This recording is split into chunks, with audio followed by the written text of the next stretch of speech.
On peut peut-être se demander si, de la même manière qu'une société peut être malade, est-ce que le stade, à cet égard, ne témoigne pas plus loin simplement que la considération de type pathologique, de manifestations de type, entre guillemets, fasciste. Et d'ailleurs, vous parlez du fascisme dans les stades, qui serait à la mesure du fascisme qui est à l'œuvre dans la société. Oui, le fascisme, entendons-le, comme Reich le nomme, enfin, quand il fait l'analyse dans Psychologie de masse du fascisme, il dit voilà, la foule, qui est une communauté d'individus séparés, elle se trouve constituée et informée au sens étymologique, c'est-à-dire on lui donne sa forme à partir d'un dictateur, à partir d'un homme qui est l'homme providentiel. C'est-à-dire que quand vous avez effectivement des individus qui peuvent être divers et multiples, c'est-à-dire d'un gradin à l'autre, on peut avoir le patron et son employé, on peut avoir quelqu'un de très riche et quelqu'un de très pauvre, on peut avoir un homme de droite, un homme de gauche, éventuellement un homme d'extrême droite, un homme d'extrême gauche. Je crois savoir que Olivier Besancenot communie dans cette religion-là exactement de la même manière que Jean-Marie Le Pen sur le football ou ce genre de choses.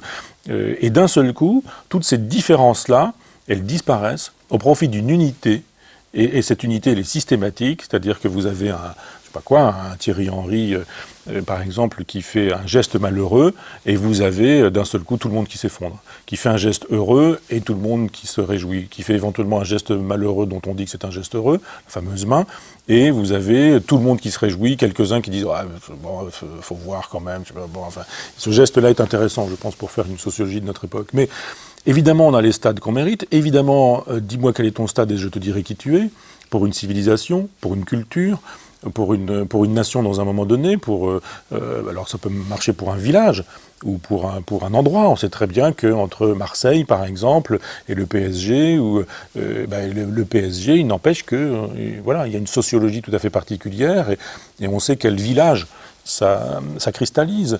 On sait après que vous avez la France, puis après vous avez l'Europe, et puis après vous avez les Blancs, et puis après vous avez les pas Blancs, et puis etc. Donc tous ces jeux-là se font, engagent l'humanité tout entière, plus que l'humanité, puisque en gros on engage l'animalité de l'humanité. Et si fascisme il y a, c'est effectivement dans cette capacité à fondre dans un même creuset, dans un unique creuset, cette diversité qui tout le temps résiste, cette hétérodoxie qui tout le temps, ou cette hétérogénéité qui tout le temps résiste, pour faire enfin une communauté. Tout le monde est d'accord sur ce qu'est le beau geste, le bon geste, le mauvais geste, sur ce qu'il faut faire, ce qu'il ne faut pas faire, sur ce qui va nous réjouir, sur ce qui va nous désespérer.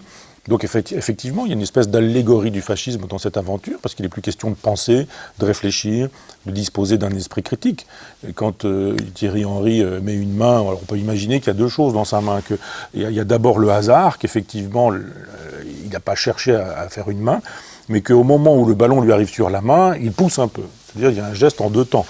Moi, j'ai un peu vu comme tout le monde ce geste-là. On se dit, bon, il n'a pas cherché à faire une main, mais quand le ballon est arrivé sur sa main, il n'a pas cherché à enlever sa main, il a même accompagné le mouvement. Donc c'est complexe et intéressant en même temps, parce que tout le monde peut y trouver son compte en disant, bah, elle est fortuite, cette main, et d'autres diront, ah non, elle est volontaire. Or, elle est fortuite et volontaire. Et l'idée qu'elle soit fortuite et volontaire permet à chacun d'y aller de son propre fantasme, en disant, bah, il faut qu'on y aille, hein. La fin justifie les moyens. Et on a l'épouse du président de la République, qui est quand même censée représenter le président de la République, les vertus de la République, théoriquement, qui nous dit « pas vu, pas pris ».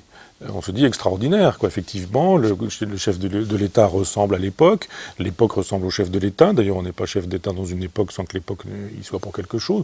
L'épouse du chef de l'État y ressemble aussi. On attend Thierry Henry, une réaction de Thierry Henry, qui attend d'avoir les réactions de tout le monde pour savoir ce qu'il va falloir dire.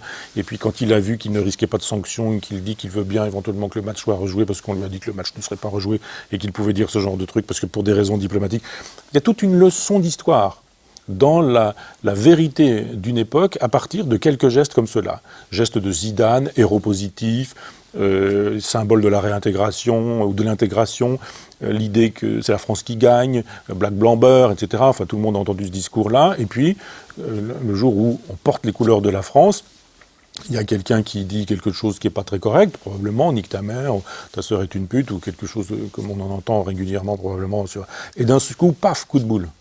Dans le genre, la France, j'en ai rien à faire. Le sport, j'en ai rien à faire. L'idée que la France puisse gagner ou perdre avec ce geste, c'est pas mon problème. Il insulte ma mère. Donc, il y a ce geste, et d'un seul coup, la planète entière dit alors, Faut le faire, faut pas le faire, c'est bien, c'est pas bien, héropositif, héronégatif. Moi, j'ai plein de copains qui le soir, après leur boulot, s'en vont entraîner les gamins sur les stades en essayant de les socialiser, en les calmant, en leur disant, mais nous, c'est des années de travail qui disparaissent. Ce héropositif, d'un seul coup, il montre qu'on peut faire ce genre de choses-là. Nous, on leur dit qu'il faut surtout pas faire ça. Et puis d'autres qui disent, ben oui, mais enfin, après tout, il s'est fait insulter. Après tout, sur un stade, on a le droit aussi de respecter les valeurs traditionnelles de sa famille, de sa culture, de sa civilisation. Donc, après tout, il a bien le droit. Et puis, on a bien le droit de sacrifier la totalité de l'humanité à ça, le fait que la France gagne ou perde, ou je ne sais quoi. Donc, tous ces gestes de sportifs, un coup de boule, une main fortuite qui devient une main volontaire ou ce genre de choses, sont autant d'occasions de penser l'époque, l'état de la civilisation dans lequel on se trouve. Et puis vous avez derrière tout ça des gens qui, eux, pourraient être la morale, ou faire la morale, et qui sont des gens dont on sait très bien qu'ils sont tenus par les puissances de l'argent, et que quand il y a des puissances d'argent, la morale n'a plus qu'à faire ses valises.